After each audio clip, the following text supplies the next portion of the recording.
ಕೇರಳದ ವಯನಾಡಿನಲ್ಲಿ ದುರಂತ ಸಂಭವಿಸಿರುವ ಹಿನ್ನೆಲೆಯಲ್ಲಿ ರಾಜ್ಯದ ಪಶ್ಚಿಮ ಘಟ್ಟ ಪ್ರದೇಶದಲ್ಲಿ ಮುನ್ನೆಚ್ಚರಿಕೆ ವಹಿಸಿ ತುರ್ತು ಕ್ರಮ ವಹಿಸಬೇಕು ಎಂದು ಒತ್ತಾಯಿಸಿ ಜೈ ಕರ್ನಾಟಕ ಪರಿಷತ್ ಕಾರ್ಯಕರ್ತರು ಮಂಡ್ಯದಲ್ಲಿ ಪ್ರತಿಭಟನೆ ನಡೆಸಿದರು.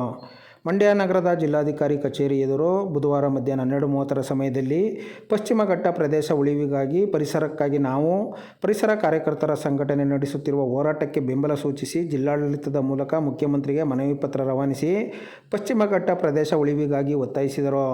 ಪ್ರೊಫೆಸರ್ ಮಾಧವ ಗಾಡ್ಗೀಲ್ ಸಮಿತಿಯ ವರದಿ ಅಂಶಗಳನ್ನು ಜಾರಿಗೊಳಿಸದೆ ನಿರ್ಲಕ್ಷ್ಯ ವಹಿಸಿದ್ದರಿಂದ ಪಶ್ಚಿಮ ಘಟ್ಟ ಪ್ರದೇಶದಲ್ಲಿ ಅನಾಹುತಗಳು ಸಂಭವಿಸುತ್ತಿವೆ. ಈ ಹಿನ್ನೆಲೆಯಲ್ಲಿ ರಾಜ್ಯ ಸರ್ಕಾರ ಎಚ್ಚೆತ್ತು ತುರ್ತು ಕ್ರಮ ವಹಿಸಬೇಕಾಗಿದೆ ಎಂದರು. ಪ್ರತಿಭಟನೆಯಲ್ಲಿ ಜೈ ಕರ್ನಾಟಕ ಪರಿಷತ್ನ ರಾಜ್ಯಾಧ್ಯಕ್ಷರಾದ ಎಸ್. ನಾರಾಯಣ್, ಬಸವರಾಜ್, ಪ್ರಸಾದ್, ಕೆಂಪೇಗೌಡ, ಪುಟ್ಟಸ್ವಾಮಿ, ಲಲಿತಾ ರಾಜ್ಕುಮಾರ್, ಮಮತಾ, ಮೂರ್ತಿ, ನಾಗಮ್ಮ ಸೇರಿದಂತೆ ಹಲವರು ಭಾಗವಹಿಸಿದ್ದರು.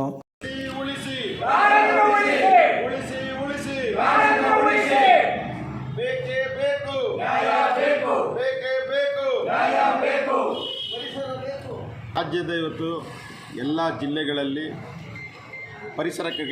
ಪರಿಸರಕ್ಕಾಗಿ ನಾವು ಸಂಘಟನೆಯು ಮತ್ತು ಅದನ್ನು ಬೆಂಬಲಿಸಿ ಜಯ ಕರ್ನಾಟಕ ಪರಿಷತ್ತು ಇಡೀ ರಾಜ್ಯದಲ್ಲಿ ಇವತ್ತು ಏನು ವಯನಾಡಲ್ಲಿ ನಡೆದಂಥ ದುರಂತ, ನೂರಾರು ಜನರ ಸಾವನ್ನು ಇವತ್ತು ನಾವೆಲ್ಲ ನೋಡಿದ್ದೇವೆ.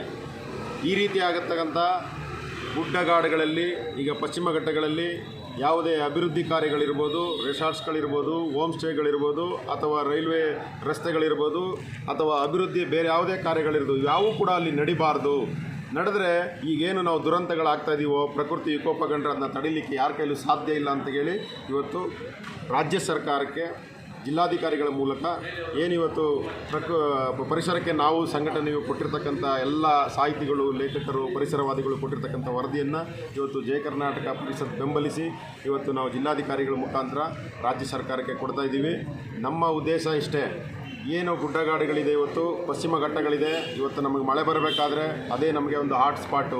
ಇವತ್ತು ನದಿಗಳು ತುಂಬಿ ಹರಿತಾವೆ ಅಂದರೆ ಅದೇ ನಮಗೆ ಹಾಟ್ ಸ್ಪಾಟು. ಒಂದು ಪ್ರಾಣಿ ಪಕ್ಷಿ ಸಂಕುಲ ಜೀವಿಗಳು ಇವತ್ತು ಬದುಕ್ತಾವೆ ಅಂದರೆ ಅದೇ ಒಂದು ಹಾಟ್ ಸ್ಪಾಟು. ಈ ರೀತಿ ಇರ್ತಕ್ಕಂಥ ಒಂದು ನಮ್ಮ ಸಮಾಜಕ್ಕೆ ಬೇಕಾಗತಕ್ಕಂಥ ಒಂದು ಜೀವದ ಖಜಾನೆ ಅಂತಂದರೆ ಪಶ್ಚಿಮ ಘಟ್ಟಗಳು. ಅದಲ್ಲದೆ ನಮ್ಮ ಜಲದ ಖಜಾನೆ ಅಂತಲೂ ಕೂಡ ನಾವು ಹೇಳ್ತೀವಿ. ಹಾಗಾಗಿ ಇದನ್ನು ಉಳಿಸ್ಕೊಳ್ಳೋಕ್ಕೋಸ್ಕರ ಇವತ್ತು ನಾವೆಲ್ಲರೂ ಸೇರಿ ಇವತ್ತು ಆ ಪರಿಸರ ಸಂರಕ್ಷಣೆ ಮಾಡೋಣ. ಸಮಾಜಕ್ಕೆ ಶುದ್ಧ ಗಾಳಿ ಬೇಕಾಗಿದೆ, ಶುದ್ಧ ಆಹಾರ ಬೇಕಾಗಿದೆ, ಶುದ್ಧ ನೀರು ಬೇಕಾಗಿದೆ. ಹೀಗಾಗಿ ನಾವು ಇವತ್ತೊಂದು ರಾಜ್ಯ ಸರ್ಕಾರಕ್ಕೆ ಜಿಲ್ಲಾಧಿಕಾರಿಗಳ ಮೂಲಕ ಒಂದು ಮನವಿಯನ್ನು ಕೊಡ್ತಾ ಇದ್ದೀವಿ.